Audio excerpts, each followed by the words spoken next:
नमस्ते, मैं Vikrant. The political संवाद के यूट्यूब प्लेटफॉर्म पर आपका स्वागत है। आज की हमारी चर्चा उत्तर प्रदेश की चर्चा है। उत्तर प्रदेश में एक पार्टी की चर्चा है जिसकी चर्चा राज्य भर में बढ़ गई है। नाम है कांग्रेस। तो सवाल ये है कि यूपी में कांग्रेस को कौन बचाएगा? क्या यूपी में कांग्रेस शून्य होने की तरफ बढ़ चुकी है? हर चुनाव के साथ आप कांग्रेस के प्रदर्शन को देखिए तो समझ में आता है कि उत्तर प्रदेश में जो कांग्रेस पार्टी का प्रदर्शन है वो चुनाव दर चुनाव के साथ सिकुड़ता जा रहा है। इसलिए आज हम यह सवाल आपके जरिए उठाना चाहते हैं कि उत्तर प्रदेश में अब कांग्रेस को कौन बचाएगा। नगर निकाय चुनाव 2023 के परिणाम आ चुके हैं। आप परिणामों को देखिए। अमेठी जो गांधी परिवार का गढ़ माना जाता है, वहां पे गौरीगंज नगर पंचायत में और अमेठी नगर पंचायत में भारतीय जनता पार्टी ने चुनाव जीत लिया है। सिर्फ जायस ही वो इलाका है जहां कांग्रेस का अभी भी दबदबा बरकरार है। यह वही जायस है जिसने 2014 में राहुल गांधी को लोकसभा चुनाव जीतने में मदद की थी। इस बार भी जायस कांग्रेस के खाते में गया है। लेकिन बाकी सभी नगर पंचायत और नगर निकाय की सीटों पर भारतीय जनता पार्टी का विजय हुआ है। सबसे महत्वपूर्ण बात यह है कि अमेठी नगर पंचायत में आम आदमी पार्टी कांग्रेस से ऊपर रही है और दूसरे स्थान पर रही है। इसलिए हम आपसे ये सवाल कर रहे हैं कि यूपी में कांग्रेस को कौन बचाएगा? क्या यूपी में कांग्रेस शून्य होने की तरफ बढ़ रही है? अब पूरे उत्तर प्रदेश में कांग्रेस का प्रदर्शन देखिए। नगर निकाय चुनाव में मेयर की 17 सीटें थी। भारतीय जनता पार्टी ने एक तरफा जीत हासिल की है। नगर पालिका में अध्यक्ष पद के लिए 199 सीटें थी। भारतीय जनता पार्टी ने 88, समाजवादी पार्टी ने 35, बहुजन समाज पार्टी ने 16, कांग्रेस पार्टी ने मात्र 4 सीटें जीती। नगर पंचायत अध्यक्ष की 544 सीटें थी। Bharatiya Janata party 191, Samajwadi party 78, Bahujan Samaj party 37 और कांग्रेस को मात्र 14 सीटें आई हैं। ये रहा कांग्रेस का प्रदर्शन। अब आम आदमी पार्टी का प्रदर्शन। चेयरमैन में उनके 9 लोग जीते हैं, नगर पालिका में उनके 9 लोग जीते हैं, 6 लोग उनके नगर पंचायत में जीते हैं। उनके बहुत सारे पार्षद उनके चुनाव निशान झाड़ू पर जीत के आए हैं। तो आज उत्तर प्रदेश की राजनीति में चर्चा यह हो रही है कि भाजपा, सपा, बसपा और कांग्रेस जो 4 पार्टियां प्रमुख रूप से बताई जाती थीं, आज चौथे नंबर पे आम आदमी पार्टी की चर्चा हो रही है और कांग्रेस उत्तर प्रदेश के स्थानीय दलों से भी पीछे हो चुकी है। लेकिन कांग्रेस के इस पतन की शुरुआत उत्तर प्रदेश में वह हाल फिलहाल की घटना नहीं है। इसकी शुरुआत 2014 में हुई थी। 2014 लोकसभा चुनाव में जब कांग्रेस पार्टी ने सिर्फ 2 सीटें जीती थी, राहुल गांधी अमेठी से जीते थे, सोनिया गांधी रायबरेली से जीती थी, तब पार्टी का वोट प्रतिशत 7.5% गिरकर रह गया था। फिर 2019 के लोकसभा चुनाव में पार्टी को 1 सीट आती है रायबरेली और वहां का जो मत प्रतिशत है वह 6.31% आ जाता है। अब 2022 के विधानसभा चुनाव की बात कर लीजिए। 2022 के विधानसभा चुनाव में कांग्रेस पार्टी को महज 2.33% वोट हासिल होते हैं। सबसे महत्वपूर्ण बात कि पार्टी के 97% प्रत्याशियों की जमानत जब्त हो गई।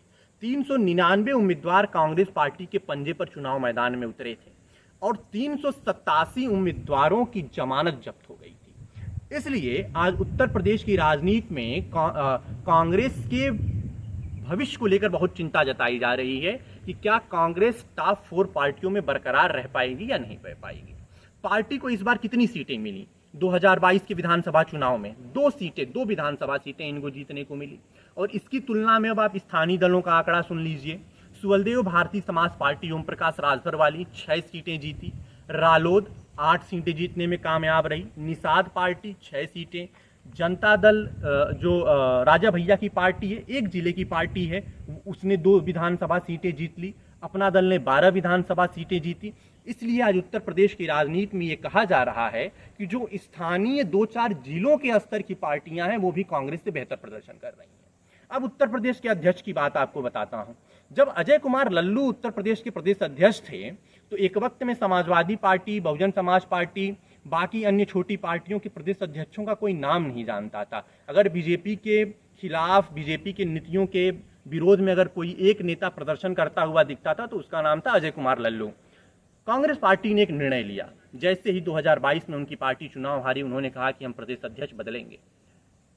गजब का जो है प्रदेश अध्यक्ष इन्होंने चुना है। बृजलाल खाबरी नाम है प्रदेश अध्यक्ष का। इनके बारे में आपको बस एक तथ्य बताता हूं। पिछले 2 विधानसभा चुनावों में बृजलाल खाबरी की खुद की जमानत उनके सीटों पर जब्त हो गई है और वो इस समय उत्तर प्रदेश कांग्रेस कमेटी के अध्यक्ष हैं और पार्टी को उत्तर प्रदेश में उभारना चाहते हैं।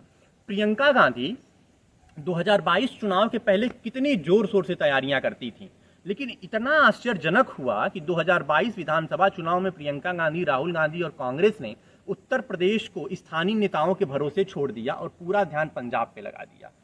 परिणाम ये रहा कि पार्टी तो सिमट गई, 2.5% भी वोट हासिल नहीं कर सकी, 2 विधायक बस जिता सकी और पार्टी का कैडर जो स्थानीय स्तर पर बहुत दिनों बाद जागृत हुआ था, उसके अंदर का जो आत्मबल था वो मरने लगा।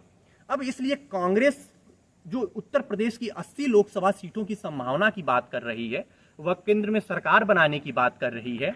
वर्तमान समय में उत्तर प्रदेश निकाय चुनाव ने यह बहुत स्पष्ट कर दिया है कि योगी आदित्यनाथ का विकल्प अभी भी उत्तर प्रदेश में कोई नहीं है।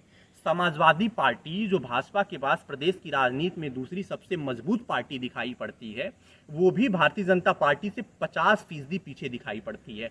आज भी उसके खिलाफ एंटी इनकम्बेंसी उत्तर प्रदेश में दिखाई पड़ रही है। बहुजन समाज पार्टी का भी यही हाल है कि वो चुनाव दर चुनाव जो उसका अपना कोर वोट बेस था वो सिकुड़ता जा रहा है। अब बात कर लेते हैं कांग्रेस की। कांग्रेस की स्थिति पे मैंने आपको सारे आंकड़ों का जिक्र कर दिया।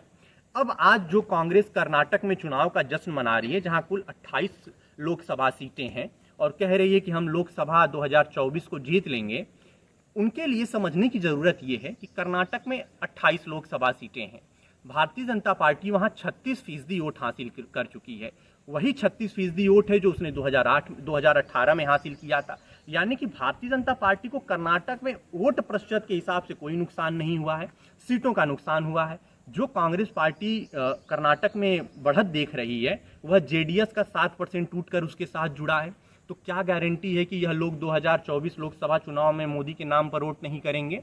तो कांग्रेस पार्टी को यह समझना होगा कि जो राज्य देश के प्रधानमंत्री को तय करता है, जिस राज्य ने अभी तक देश को सबसे अधिक प्रधानमंत्री दिए हैं, कहा जाता है कि दिल्ली का रास्ता यूपी से होकर गुजरता है, आप उसी राज्य में आना नहीं चाहते हैं। अमेठी में आप जाइए, जमीन पे आप बैठिए, किसी भी आदमी से किसी भी चौराहे पर बात करिए, आपको एक आश्चर्यजनक तथ्य मिलेगा कि वहाँ के लोग इस बात से नाराज नहीं थे कि राहुल गांधी ने काम नहीं किया, इस बात से ज़्यादा नाराज रहते हैं कि राहुल गांधी अमेठी में आते नहीं हैं। 2019 का चुनाव हारने के बाद से अगर आप गूगल पे जाके तमाम खबरों को खंगालेंगे तो राहुल गांधी 2 या 3 बार ही आपको अमेठी में आते हुए दिखाई पड़ेंगे। उनकी तुलना में आप स्मृति ईरानी का दौरा देख लीजिए, भारतीय जनता पार्टी के मुख्यमंत्री योगी आदित्यनाथ का दौरा देख लीजिए, आपको बहुत स्पष्ट हो जाएगा कि उत्तर प्रदेश में कांग्रेस की यह स्थिति क्यों आई हुई है। इसलिए अगर सच में कांग्रेस पार्टी 2024 में प्रधानमंत्री नरेंद्र मोदी के खिलाफ एक मजबूत नैरेटिव के साथ चुनाव लड़ना चाहती है, तो उसे उत्तर प्रदेश की राजनीति में बहुत मजबूत दिखना होगा, क्योंकि पॉलिटिक्स बहुत हद तक ऑप्टिक्स का खेल होता है और ऑप्टिक्स जब 2024 में तैयार होगा तो इस तथ्य के साथ तैयार होगा कि किस राज्य में आपकी क्या स्थिति है। नमस्कार, मैं विक्रांत। मुझे उम्मीद है कि आपको मेरी यह रिपोर्ट पसंद आई होगी।